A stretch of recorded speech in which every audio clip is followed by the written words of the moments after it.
అలాగే 6 రోజులు పట్టి సృష్టి చేసి 7వ రోజున దేవుడు నిద్రపోయి విశ్రాంతి తీసుకున్నాడు. ఇది కూడా నమ్మాలి, బికాజ్ బైబిల్ ఇస్ ట్రస్ట్వర్తీ. అలాగే 6 రోజులు పట్టి సృష్టి చేసి 7వ రోజున దేవుడు నిద్రపోయి విశ్రాంతి తీసుకున్నాడు. ఇది కూడా నమ్మాలి, బికాజ్ బైబిల్ ఇస్ ట్రస్ట్వర్తీ.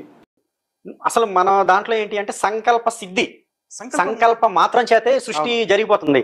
మరి నువ్వు 6 రోజులు చేయడం ఏంటి, 7వ రోజు బొబ్బోడం ఏంటి అసలు? మరి నువ్వు 6 రోజులు చేయడం ఏంటి, 7వ రోజు బొబ్బోడం ఏంటి అసలు? మరి నువ్వు 6 రోజులు చేయడం ఏంటి, 7వ రోజు బొబ్బోడం ఏంటి? ఒకటి ఏంటి, మరి రెండు చేసిన వాడిని జీవి అంటాం గాని దేవుడు ఎలాగంటాం అసలు? ఎలాగనాలి? ఇంకొకటి ఏంటి, పడుకుంటున్నాడు. సండే వచ్చాడంటే బొబ్బు ఉంటాడు. మరి రెండు చేసిన వాడిని జీవి అంటాం గాని దేవుడు ఎలాగంటాం అసలు? ఎలాగనాలి?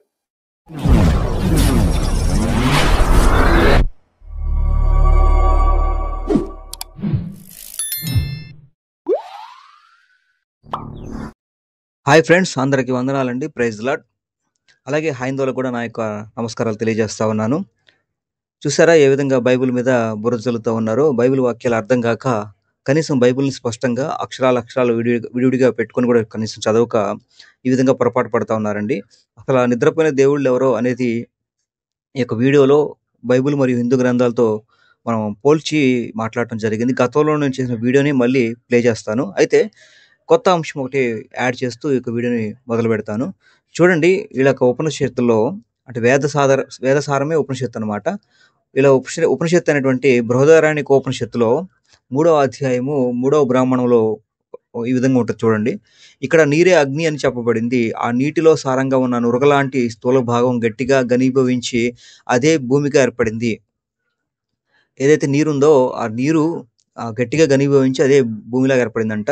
మరి నీరు ఆవిరైపోద్ది కానీ అది నొరగలాగా భూమిలాగా ఎలా తయారైందో లాజికల్గా మరి వీళ్ళు ఆలోచన చేసి చెప్పాలి. ఎందుకంటే బైబిల్ని లాజికల్గా ఆలోచిస్తుంటారు కాబట్టి ఇక్కడ కూడా లాజికల్గా ఆలోచన చేసి నొరగ భూమి ఎలాగా అయిందో వీళ్ళు చెప్పాలి.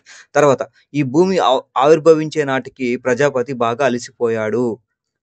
అలా అలసిన ఆయన శరీరం నుంచి తేజస్సే సారంగా ఉన్న అగ్ని ఆవిర్భవించింది. ఇక్కడ చూడండి క్లియర్గా ప్రజాపతి అంట భూమి ఆవిర్భవించడానికి బాగా అలసిపోయాడు అని ఉంది. బాగా అలసిపోయాడంటే మరి కాబట్టి ఇలాంటి వాడు దేవుడు ఎలా అవుతాడో మరి భాస్కర్ కిల్లి కానీ అది లలిత్ కుమార్ గారిని సమాధానం చెప్పాలండి. కాబట్టి బైబిల్ విమర్శించే ముందు మీ గ్రంథాలు చూసుకుంటే చాలా బాగుంటుంది. మళ్ళీ మీ గ్రంథాల నుంచి మేము మాట్లాడితే మాత్రం మళ్ళీ ఏడుస్తుంటారు, కానీ లెగిసిన కాండి బైబిల్ మీద మాత్రం పడి ఏడుస్తూ ఉంటారు. కాబట్టి ఇది విషయం మాత్రం మిత్రులరా. సరే అయితే గతంలో ఏదైతే ఈ బైబిల్లో ఉన్నటువంటి వాక్యం ఏదైతే ఉందో యెహోవా విశ్రమించాడు, పని నుండి విశ్రమించాడు, పని నుండి బయటకు వచ్చాడని అర్థం. అంతే తప్ప పని నుండి విశ్రమించాడంటే ఆయన పడుకున్నాడని కాదు, నిద్రపోయాడని కాదు. దాన్ని చక్కగా వివరిస్తూ అలాగే హిందూ గ్రంథాలని కోడ్ చేస్తూ కొన్ని విషయాలు నేను గతంలో వీడియో చేస్తాను. ఆ వీడియో మొత్తం చూడండి. అందరికీ వందనాలు. Thank you. Praise lord.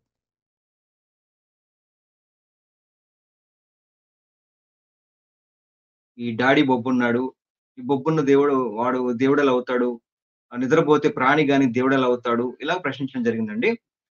మనం ఖచ్చితంగా దీనికి బుద్ధి చెప్దాం. బైబిల్ని ఆన్సర్ చేస్తాను. అదేవిధంగా బొబ్బున్న వాళ్ళు దేవుడు కాదన్నాడు కదా. బొబ్బున్న వాళ్ళు దేవుడు అన్నాడు కదా, కాదన్నాడు కదా. మరి నిద్రపోతూ తలకాయ పోగొట్టుకున్న దేవుడు ఉన్నాడు విష్ణువు వీళ్ళ దగ్గర. నిద్రపోతూ తలకాయ పోగొట్టుకున్నాడండి ఒక దేవుడు. నిద్రపోతూ దెయ్యాలు సృష్టించిన దేవుడు ఉన్నాడు వీళ్ళ దగ్గర. అవన్నీ చూపిద్దామండి. అదేవిధంగా యెహోవా నిద్రపోలేడు, కునుకడు, నిద్రపోడు యెహోవా. అది ఎలాగో మనం నిరూపిద్దాం. బైబిల్ దేవుడు ఉత్తమ మనిషి కూడా కాదంట, వేస్ట్ దేవుడు అని కూడా మాట్లాడుతూ ఉన్నారు. ఈ విధంగా మాట్లాడుతూ ఉన్నారండి. మరి హైందవులు ఈ వీడియో చూస్తున్నారు కదా, మరి బైబిల్ విషయంలో ఇష్టం వచ్చినట్టు మాట్లాడుతున్నప్పుడు మరి మేము కౌంటర్ ఇవ్వద్దా? కాబట్టి మాది డిఫెన్స్. ఆ విషయం గుర్తుపట్టండి. మేము హిందూ గ్రంథం నుంచి మాట్లాడుతున్నాం అంటే కేవలం డిఫెన్స్. వాళ్ళు మాట్లాడితేనే మేము మాట్లాడతాం. ఆ విషయం గుర్తుపట్టండి. వాళ్ళు నోటుకొచ్చినట్టు మాట్లాడతారు, ఏమి చూపించకుండా. మేము అన్ని చూపించి మాట్లాడతాం. వాస్తవాలు అవస్థలను పరిశీలించండి. ఎవరు గొప్ప దేవుడో కూడా మీరు పరిశీలించి సత్యాన్ని అంగీకరించండి, ఆత్మవంచన చేసుకోకుండా. సరే, ఇక పోస్ట్ మార్టంకి వెళ్దామండి. హిందూ వెళ్ళిన తర్వాత బైబిల్కి వస్తాను. పడుకున్నవాడు దేవుడు కాదు, నిద్రపోతున్నవాడు దేవుడు కాదు అని మాట్లాడారు కదా భాస్కర్ కిల్లి, లలిత్ కుమార్. మరి వీళ్ళు దేవుళ్ళో కాదో మీరు డిసైడ్ చేసి చెప్పాలి నాకు. దేవి భాగవతము బేతవాళ్ళు రామబ్రహ్మం అనువాదం నుండి తీసుకున్నానండి. హయగ్రీవ వృత్తాంతము 1వ స్కందంలో ఉంటుంది. హయగ్రీవ వృత్తాంతంలో కనుక చూస్తే చూడండి, ఇక్కడ ఒకానొకప్పుడు జనార్దనుడు 10,000 సంవత్సరాల పాటు రాక్షసులతో భయంకరంగా మహాయుద్ధము చేసి బాగా అలిసిపోయాడు. కనపడుతుందా? కిల్లి, భాస్కర్ కిల్లి, అదేవిధంగా లలిత్ కుమార్ గారు కనపడుతుందా? ఇది శ్లోకాలు కావాలంటారా? మీరు డిబేట్కి రండి, శ్లోకాలతో సహా చూపిస్తా మరి. ఇప్పుడు నిద్రపోతున్నవాడు దేవుడా కాదా డిబేట్ పెట్టుకుందామండి. శ్లోకాలు కూడా తర్వాత చూపిస్తారు. ప్రజెంట్ నా దగ్గర శ్లోకాల బుక్ అవైలబిలిటీ లేదు, కానీ అనువాదం ఉంది నా దగ్గర, దాన్ని చూపిస్తున్నా. 10,000 సంవత్సరాల పాటు అంటే విష్ణువు రాక్షసులతో భయంకరంగా యుద్ధం చేసి బాగా అలసిపోయాడు. అలసిపోయిన వాడు దేవుడు ఎలా అవుతాడు? ఎక్కుపెట్టి ఉన్న ధనస్సును అలాగే ఒక సమతల ప్రదేశంలో నేలకు ఆంచి పై కొనకు గడ్డం ఆంచి శరీర భాగం అంతా ధనస్సుపై మోపి అలా నిలబడే విశ్రమించాడు. ఇక్కడ సందర్భాన్ని బట్టి విశ్రమించాడు, నిద్రపోయాడు అని కూడా క్లియర్ గా ఉంటుంది. చూడండి, ధనస్సునంట ఏదైతే బాణం ఉంది కదా, బాణం వేసే ధనస్సు ఏదైతే ఉందో ఆ ధనస్సు మీదే తలకాయ పెట్టి నిద్రపోయాడండి విష్ణువు. చూస్తున్నవారు కామెంట్స్ చేయండి. నిద్రపోతున్నాడు దేవుడు ఎలా అవుతాడు అడగండి కామెంట్స్ లో. ఊరికి ఉండబోకండి, లైక్ చేయండి అదే నచ్చితే. అదేవిధంగా చూడండి, విష్ణువు యుద్ధం చేసి బాగా అలసిపోయాడు అంటండి. మరి అలసిపోయాడు దేవుడు ఎలా అవుతాడు? అలాగే నించొని నిద్రపోతున్నాడు అండి ఏకంగా. అంత అలసిపోయాడు విష్ణువు, అంత అలసిపోయాడు, నించొని నిద్రపోయాడు. అలా నిలబడే విశ్రమించాడు. అలసటో దైవయోగమో చటుక్కున నిద్ర పట్టేసింది. చూసారా? అలా రెస్ట్ తీసుకున్నాడు, వెంటనే నిద్రలోకి వెళ్ళిపోయాడు. నిద్ర పట్టేసింది. గాఢ నిద్ర చాలా కాలం గడిచింది. నించోనే చాలా కాలం నిద్రపోయాడండి, గాఢ నిద్రపోయాడండి విష్ణువు నిద్రపోయేవాడు దేవుడు ఎలా అవుతాడు? భాస్కర్కి వెళ్ళి లలిత్ కుమార్ మిమ్మల్ని అడుగుతున్నాను. విష్ణువు నిద్రపోయాడు, విష్ణువు ఎలా దేవుడు అవుతాడు? మరి విష్ణువు దేవుడు కాదంటే ఇక రాముడు దేవుడు కాదు, విష్ణు అవతారాలు కదా, కృష్ణుడు దేవుడు కాదు, విష్ణువు ఇక దశావతారాలు అన్ని అవతారాలు కూడా దేవుడు కాదు కదా. ఇక నిద్రపోయేవాడు దేవుడు కాదు కదా. ఇక్కడ బాగా యుద్ధం చేసి అలసిపోయినటువంటి విష్ణువు ఎలా దేవుడు అవుతాడు? నించోని నిద్రపోతున్నాడు, ధనస్సు మీద నిద్రపోతున్నాడు, ధనస్సు మీద తలకాయ పెట్టి నిద్రపోతా ఉన్నాడు. ఇంకో కామెడీ అండి, చూడండి ఎలా ఉంటుంది. ఎంత నిద్రపోయాడంటే విష్ణువు నిద్రపోయినప్పుడు బ్రహ్మ వచ్చి మరి లేపే ప్రయత్నం చేద్దాం అనుకుంటాడు. నిద్రపోతున్నాడు, లేపితే శాపం తగులుద్ది కాబట్టి, లేపకూడదు కాబట్టి ఏం చేస్తాడంటే బ్రహ్మ ఒక ఉపాయం ఆలోచించి ఒక చెదపురుగుని సృష్టిస్తాడండి. చెదపురుగు ఏం చేస్తుందంటే ఆ ధనస్సుని తింటం మొదలెడుతుంది. చూడండి, బొమ్మిరి వెళ్ళింది, నేలపై ఉన్న ధనుర్ రంధ్రం దగ్గర నారిని చటుక్కుని కొరికింది. ధనస్సు మొత్తం తింటా ధనస్సును లాగుతారు కదండి, వైర్ ఒకటి మనకి స్ప్రింగ్ లాగా యాక్షన్ వచ్చేలాగా, దాన్ని బట్టే కదా బాణం వేస్తారు వెనక్కలాగి. ఆ వైర్ కట్టినటువంటి భాగం మీద దాన్ని కొరికేసింది ఈ చెదపురుగు వెళ్ళి. ఒక్క పెట్టున ధనస్సు ఎగిసి పడింది. ఆ వైర్ కట్ అయిపోతే ఏమవుద్ది? ధనస్సు ఒక్కసారిగా విప్పుకుంటది. ధనస్సు ఒక్కసారిగా పెద్ద శబ్దంతో ఏమవుతుంది? విచ్చుకుంటది కదా. భీకర శబ్దం రంబోతరాలతో ప్రతిధ్వనించింది. దేవతలంతా భయపడ్డారు. బ్రహ్మాండం సంక్షోభించింది, భూమి కంపించింది, సముద్రాలు మూర్చిల్లాయి, తిమింగలాలకు వణుకు పుట్టింది. ఇలా జరిగిందండి. ఇంత జరిగినా కూడా విష్ణువు లేగలేదండి. పర్వతాలు కక్కుదిలాయి, అలా జరిగింది. ఓకే, చీకట్లు దట్టంగా వ్యాపించాయి. ఏం జరుగుతుంది తెలియక దేవతలంతా కలవల పడుతున్నారు. చూడండి తర్వాత, తాపసులారా, ధనుస్సు పై కొనకు ఆంచి ఉన్న శిరస్సు, విష్ణు యొక్క శిరస్సు, దేవదేవుడి శిరస్సు కుండల మండితమై శిరస్సు త్రుటిలో తెగి ఎటో ఎగిరి ఎక్కడో పడిపోయింది. ఆ తాడు తెగిపోవటం ఏంటి? దెబ్బకి అది మెడకాయ తగిలింది. తగలటం ఏంటి? అది తలకాయ తెగిపోయింది అనమాట. అంత స్టిఫ్ గా ఉంటది కదా, స్టిఫ్ ఒకేసారి కొరికేసరికి చెదపురుగు ఆ ధనస్సు విరిగిపోవటం వల్ల తాడు తెగి విష్ణు యొక్క తల తెగిపోయి ఎటో పడిపోయిందండి. అంత నిద్రపోయాడండి విష్ణువు. గాఢ నిద్రపోయాడు రాస్తుంది కదా, గాఢ నిద్ర, చాలా కాలం నిద్రపోతా ఉన్నాడు. అలాగా యుద్ధం చేసి అలసిపోయాడు. మరి అలసిపోయాడు దేవుడు ఎలా అవుతాడు? గాఢ నిద్రపోయిన దేవుడు ఎలా అవుతాడు? తల తెగిపోతున్నా దేవుడు అనేవాడికి తల తెగిపోవటం ఏంటి? దేవుడు అనేవాడికి తల తెగిపోవటం ఏంటి? అది ఎటు పోయిందో కూడా తెలియదు, మళ్ళీ ఎక్కడ పడిపోయిందో కూడా తెలియదు, అలా పడిపోయింది, తల ఎగిరిపోయింది. చూసారా? శిరస్సు లేని మొండెం కనిపించింది. దేవతలు బావురుమన్నారు, భయపడ్డారు, నిశ్చేతులు అయిపోయారు. ఇది స్టోరీ. ఇక్కడ స్టోరీ చూసారా? ఇప్పుడు నిద్రపోతున్న విష్ణువు దేవుడు ఎలా అవుతాడు? తల తెగిపోయింది కదా నిద్రలో, దానివల్ల ఈ తలే తెగిపోతుంది మరి దేవుడికి. అలాంటి వాడు దేవుడు ఎలా అవుతాడు చెప్పాలి నాకు. తర్వాత పోతన భాగవతం అండి, ఇది తిరుమల తిరుపతి దేవస్థానం ప్రచురణ, 3వ స్కందం. ఇక్కడ చూడండి, బ్రహ్మ తనను అన్నవంతునిగా భావించాడు అంటే జ్ఞానవంతునిగా అనుకున్నాడని అర్థం. అంటే లోక జ్ఞానం అంతా పొందినవాడని అర్థం. ఇక్కడ చూడండి, బ్రహ్మ సృష్టి క్రమాన్ని ఏర్పరిచే పనిలో ఉన్నాడు కాబట్టి ఆయనకు లోక జ్ఞానం అవసరం. సృష్టిలో ఏ ఆ, ఇది విశేషం తాత్పర్య కోసం. పోతన భాగవతం 3వ స్కందం 738వ పద్యం. వెన్నెల రూపం పొందిన ఆ శరీరాన్ని విశ్వ వస్తువు మొదలగు అగ్రేసురులైన గంధర్వులు అప్సరసులు గ్రహించారు. మరలా ఇక్కడ జాగ్రత్త వినండి, భాస్కర్ కిల్లి లలిత్ కుమార్. మరలా బ్రహ్మ కునుకుపాటు, ఉన్మాదం, ఆవలింపు, ఆ ఆవలింత నిద్రలతో కూడిన శరీరం ధరించి పిశాచ గుహ్వాక సిద్ధ దూత సమూహాలను పుట్టించాడు. చూసారా, బ్రహ్మ కునుకుపాటు, ఉన్మాదం, ఆవులింత, నిద్రతో కూడిన శరీరం ధరించాడు. నిద్రపోయేవాడు దేవుడు కాదు కదా ఇక్కడ. ఆ దేవుడు కాదు కదా ఈ దృష్టిలో. దీన్నే మనం ఇంకో దాంట్లో చూద్దాం, బాగుంటది.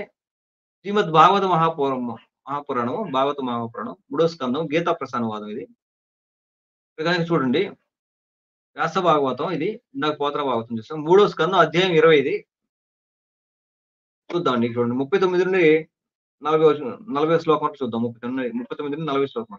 ఇదప బ్రహ్మ తన సోమరితనము నుండి, సోమరిపోతే వాడు దేవుడు ఎలా అవుతాడు?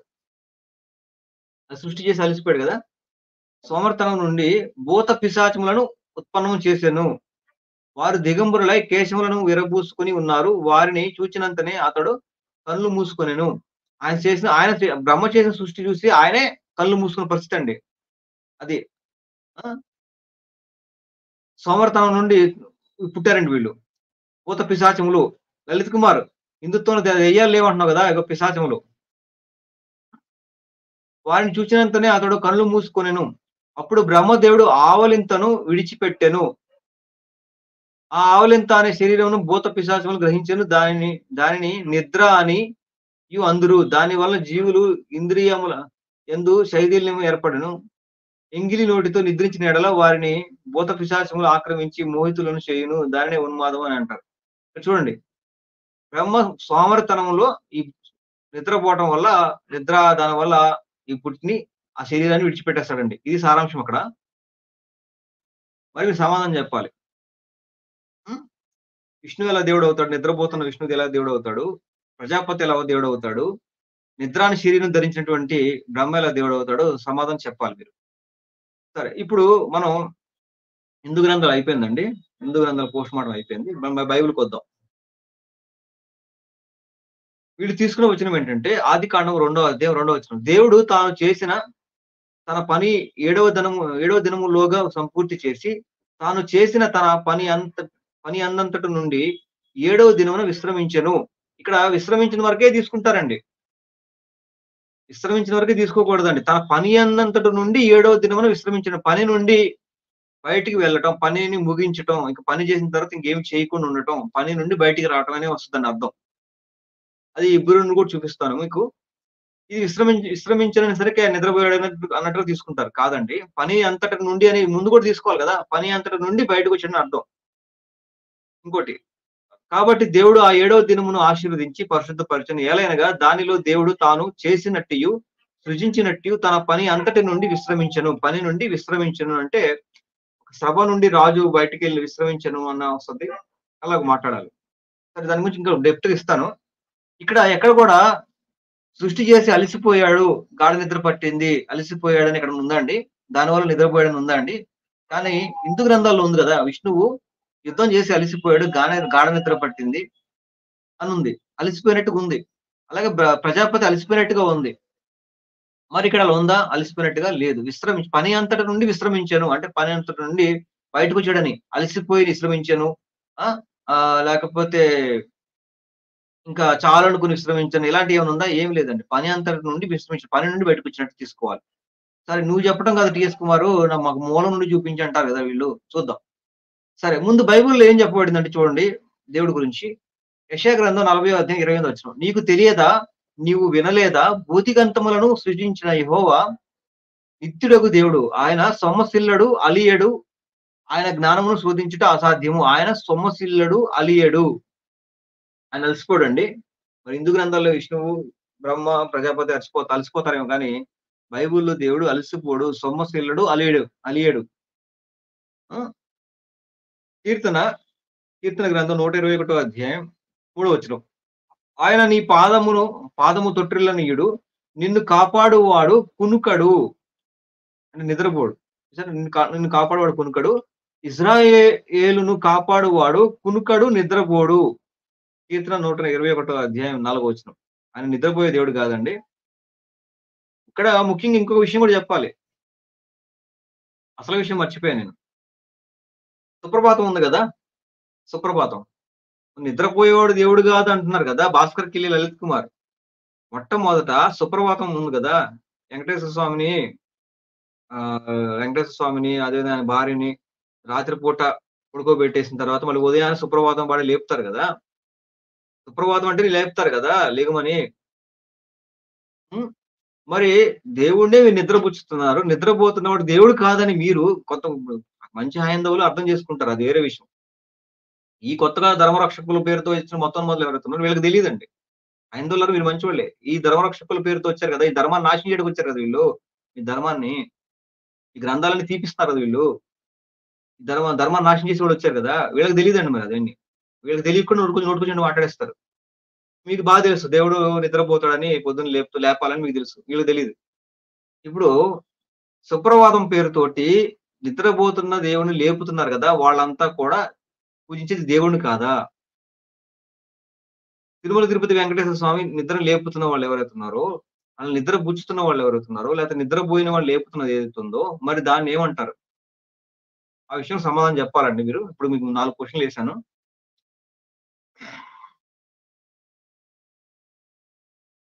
బైబిల్ దేవుడు నిద్రపోడు.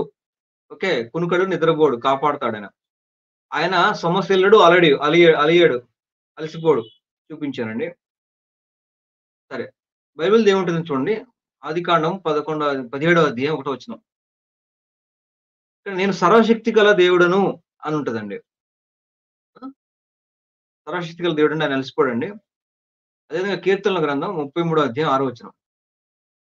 యెహోవా వాక్కు చేత ఆకాశములు కలిగెను. ఆయన నోటి ఊపిరి చేత వాటి సర్వ సమూహము కలిగెను.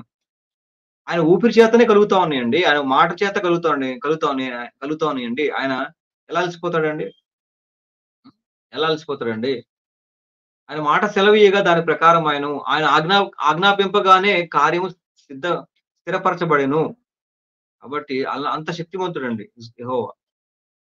నోటి మాటతో సృష్టించగల దేవుడు. కాబట్టి ఆయన అలసిపోవటం ఏంటండి? సరే. ఇప్పుడు ఆదికాండం 2వ అధ్యాయము 2వ వచనంకి వద్దామండి. మీరు పాత కేజేవి ట్రాన్స్‌లేషన్ చూసి మిస్‌అండర్‌స్టాండింగ్ అవుతున్నారు. క్రైస్తవులందరికీ తెలుసు ఆ విషయం మీద. మీకు తెలీదు. మీరు బైబిల్ చదవలేదు గదా! చదవకుండానే బయటికి పోయారు. బయటికి పోయి బైబిల్ చదవకుండా పోయి ఎక్స్ క్రిస్టియన్ అని పేరు పెట్టుకొని చలామణి అవుతా ఉన్నారు అలాగా. ఇక్కడ కొత్తగా మనకి ఎన్ఐవి బైబిల్ గనుక చూస్తే ఈ విషయం మీద క్లియర్‌గా ఉంటదండి. చూడండి. ఇక్కడ by the seventh day God had finished the work he had been doing. చూసారా? అక్కడ పని గురించి మాత్రమే రాయబడుతుందండి. So on the seventh day he rested from all of his work. పని నుండి ఆయన విశ్రమించాడు. పని నుండి మాత్రమే ఆయన బయటకొచ్చాడు. పనిని కంప్లీట్ చేశాడు. పనిని పూర్తి చేశాడని మాత్రం వస్తదండి. చూడండి ఇంకోటి చూడండి అలాగే చివరిలో he rested from all the work of creating that he had done. అది పని నుండి విశ్రమించాడు. అదే తెలుగు తర్జుమాలో ఉన్నది అదే అండి. పని అంతటి నుండి విశ్రమించాడు. విశ్రమించాడు పడుకున్నట్టు కాదు. పని నుండి బయట రావటం అండి. అది కూడా మనం కొంచెం ముందుకెళ్దాం. ఇప్పుడు రెస్ట్ అనేసరికి వీళ్ళు ఏమంటారంటే ఇప్పుడు కేజీవీలో ఏముంటది రెస్ట్ అని ఉంది కదా! రెస్టెడ్ అని ఉంది కదా! రెస్ట్ అనేసరికి ఇంక నిద్రపోవటమే తీసుకోవాలా? ఇక్కడ చూడండి అలా అంటే ఒక చిన్న కామెడీ కోసం పెట్టాను ఇది. రెస్ట్ రూమ్స్ అని వస్తున్నాయి ఇప్పుడు కొత్తగా. మనకు అంతకుముందు బాత్రూమ్స్ అనేవాళ్ళం, లాబరేటరీస్ అనేవాళ్ళం. ఈ మధ్య కాలంలో రెస్ట్ రూమ్స్ అంటున్నారు. మరి ఇక్కడ వీళ్ళు పడుకుంటాకెళ్తున్నారా? ఇక్కడ పడుకుంటాకెళ్తున్నారా? రెస్ట్ అనే పదంగా తీసుకోగానే రెస్ట్ అని ఉండంగానే ఇక విశ్రమించడం అనంగానే ఇక నిద్ర కింద తీసుకుంటున్నారు. విశ్రమించడం అంటే నిద్ర కిందే రాదురా బాబు. చాలా అర్థాలొస్తాయి. సందర్భాన్ని బట్టి తీసుకోవాలి. ఎవరికి ఆపాదిస్తున్నామో కూడా తీసుకోవాలి. రెస్ట్ రూమ్ అనేసరికి బాత్రూమ్, టాయిలెట్స్ వస్తున్నాయి. మరి అక్కడికెళ్ళి పడుకుంటాకెళ్తారా ఏంటి? రెస్ట్ రూమ్ అని ఎందుకు పెట్టారు? మరి నిద్రపోవటానికి కాదు కదా అక్కడికి వెళ్ళేది. మరి ఎందుకు రెస్ట్ రూమ్స్ అని పెట్టారో మీరు సమాధానం చెప్పాలి నాకు. రెస్ట్ అనే పదం అంటే నిద్రపోవటమే కదా మీ ఉద్దేశంలో? అక్కడికెళ్ళి అలసిపోవటానికి వెళ్తున్నారా ఏంటి? సరే, చిన్న కామెడీ కోసం అది వదిలేయండి. సరే, ఇప్పుడు గమనించండి, విశ్రమించను అనే దగ్గరికొచ్చేసరికి మనకి మూల పదంలో షబ్ షబ్బాత్ అని ఉంటదండి. ఆ! సబ్బాత్. ఓకే. సబ్బాత్. గమనించండి, టు సీజ్ లేతే డిసిస్ట్ అని ఉంటే రెస్ట్. ఈ 3 పదాలుగా దీని అర్థం ఉంటదండి. సందర్భాన్ని బట్టి తీసుకోవాలి. సందర్భాన్ని బట్టి తీసుకోవాలి. ఇక్కడ టు సీజ్ లేదా డిసిస్ట్, రెస్ట్ అని ఉంది. సబ్బాత్. డిసిస్ట్ అంటే మానుకోండి. ఒక పని చేస్తున్నప్పుడు ఆ పనిని ఆపేయటాన్నే విశ్రమించటం అంటారు. కదా! ఆ పదాన్ని ఇలా తీసుకోవాలి. ఆ పనిని ఆయన మానుకున్నాడు. ఆ పనిని నీకు ఆపేసాడు. సృష్టి చేసిన పనిని ఆపేసాడు అని తీసుకోవాలి. అంతేగాని పడుకున్నాడని తీసుకోకూడదండి. మనం మూల పదం నుండి తీసుకుంటే గనక ఇలా తీసుకోవాలి. మానుకున్నాడని. అదే విధంగా టు సీజ్ విశ్రమించడం అంటే అనే దగ్గర సబ్బాతు మూల పదం అండి. మూల పదంలో దాని అర్థం ఏంటంటే సబ్బాత్ అనే కాడక అక్కడ సందర్భాన్ని బట్టి టు సీజ్ నిలిపివేయాలి.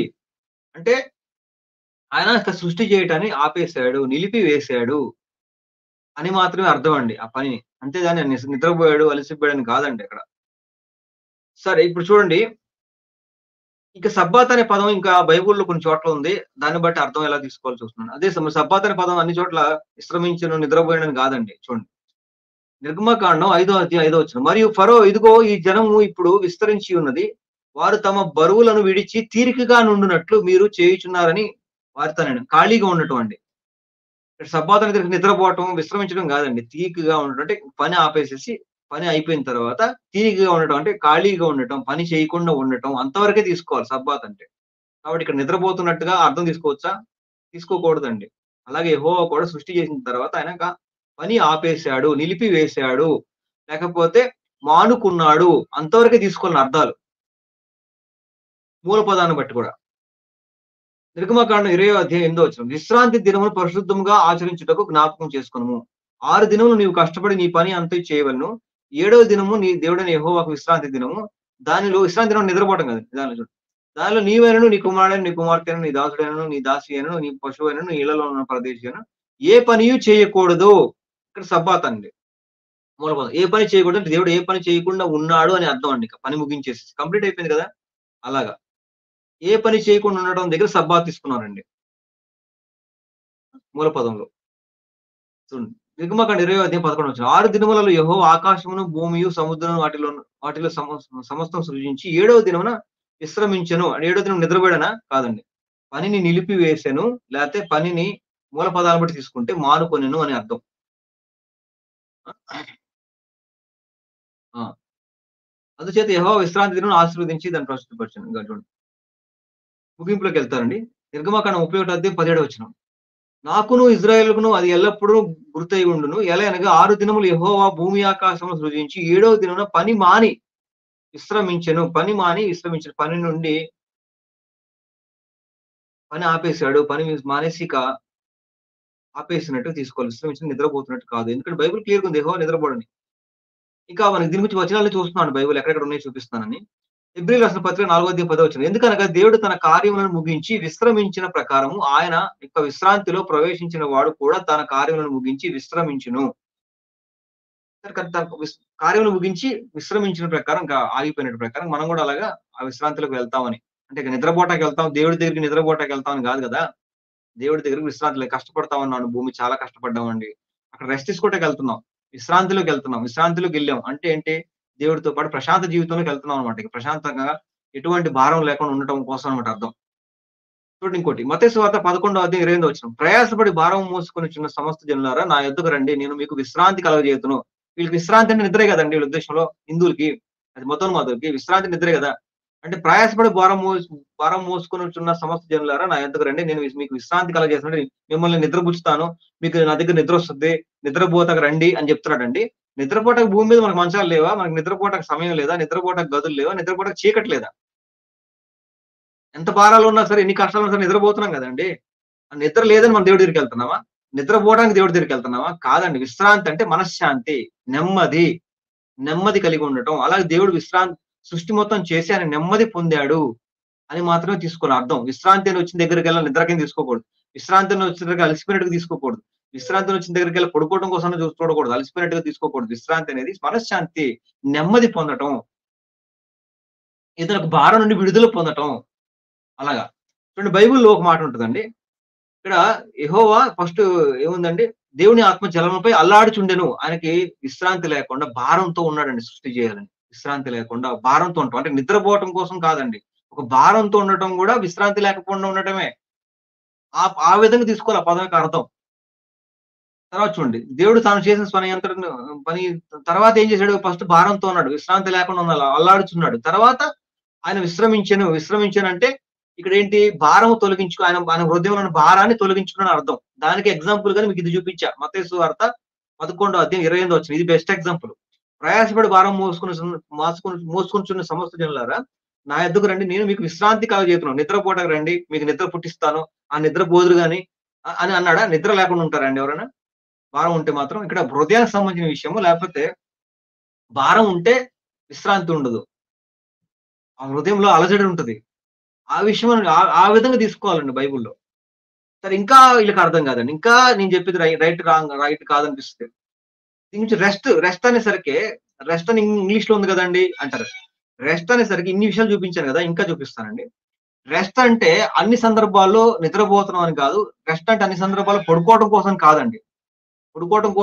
రెస్ట్ అంటే చూడండి, ఫ్రీ ఫ్రమ్ వరీ, ట్రాంక్విల్ అని ఉంది కదా ఇక్కడ. ఫ్రీ ఫ్రమ్ వరీ, రెస్ట్ అనే దానికి అర్థాల్లో చూడండి, at rest, free from worry, tangle అని కూడా ఉంది కదా. చూద్దాం ఇంకా ఏంటి చూడండి. ఫ్రీ ఫ్రమ్ వరీ, చింత నుండి విముక్తి. రెస్ట్ అంటే చింత నుండి విముక్తి. దేవుడు సృష్టి చేయక ముందు ఆయన జలములపై అల్లాడుచుండెను అని ఉంది.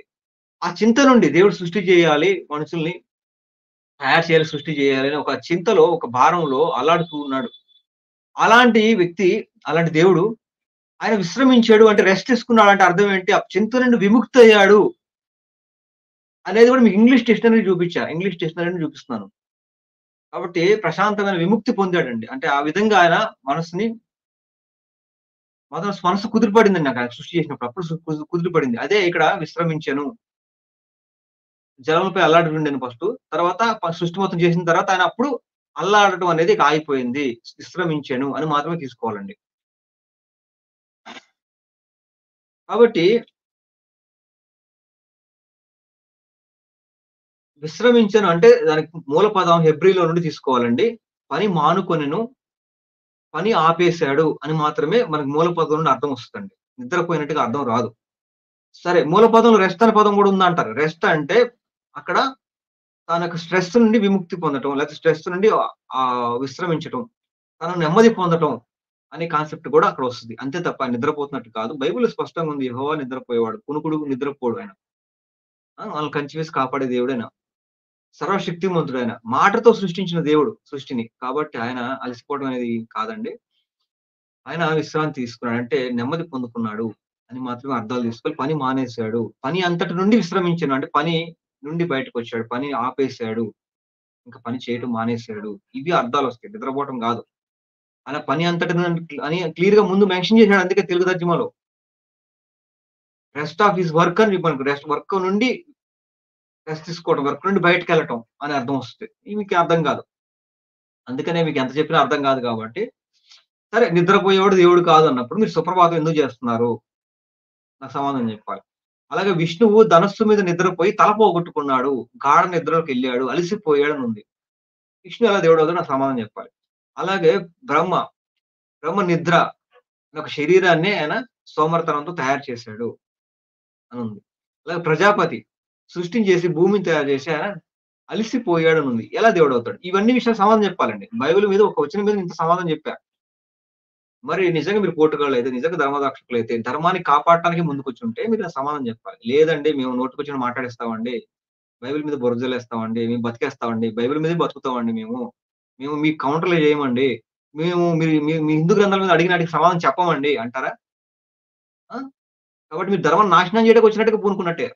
మీరు కౌంటర్లు వేయొద్దు. మీరు కౌంటర్లు వేయకపోతే నేను వేస్తూనే ఉంటా. నేను హిందూ గ్రంథాలు కౌంటర్లు వేస్తా గ్యారంటీగా.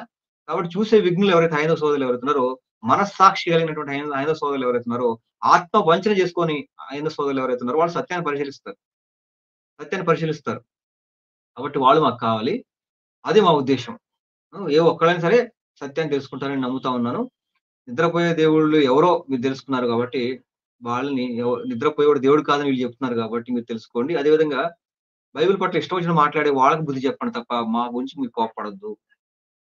మేము ఓన్లీ డిఫెన్స్ మాత్రమే చేసుకుంటా ఉన్నాం. ఆ విషయం గుర్తుపట్టండి. వీడియో నచ్చితే గనక ఖచ్చితంగా లైక్ చేయండి. లైక్ చేయడం ద్వారా వీడియో ప్రమోట్ అవుద్ది. లైక్ చేయడం మరవద్దు. ఖచ్చితంగా లైక్ చేయండి. అదేవిధంగా కామెంట్ చేసి నేను మర్చిపోయిన విషయాలు గాని, ఇంకేమైనా తప్పు చెప్తే గాని అవి మీరు కామెంట్ రూపంలో తెలియజేయండి.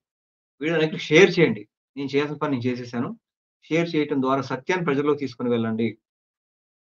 క్రైస్తవ్యాన్ని నుండి దూరమయ్యే అల్ప విశ్వాసులు ఎవరైతే ఉన్నారో వాళ్ళకి ఈ విషయం అందాలి. అదే విధంగా క్రైస్తవం మీద ద్వేషభావం నింపుకుంటున్నటువంటి హైందవులకి ఈ విషయం అందాలి. సత్యం తెలుసుకోవాలి వాళ్ళు. ఎవరు గొప్ప దేవుడు? సరే బైబిల్ దేవుడు గొప్ప దేవుడు కాదన్నారు. మరి ఇంతకన్నా గొప్ప దేవుడు ఎవరైనా ఉన్నారా? తెలుసుకోవాలి వాళ్ళు. ఆలోచించాలి. వాళ్ళ గ్రంథాలు ఏముందో, వాళ్ళు నమ్ముకున్న విశ్వాసాలు ఏమున్నాయో వాళ్ళు తెలుసుకోవాలి. కాబట్టి అది జరగాలి అంటే మీరు షేర్ చేయాలి. అది మిత్రులారా, అందరికీ వందనాలు.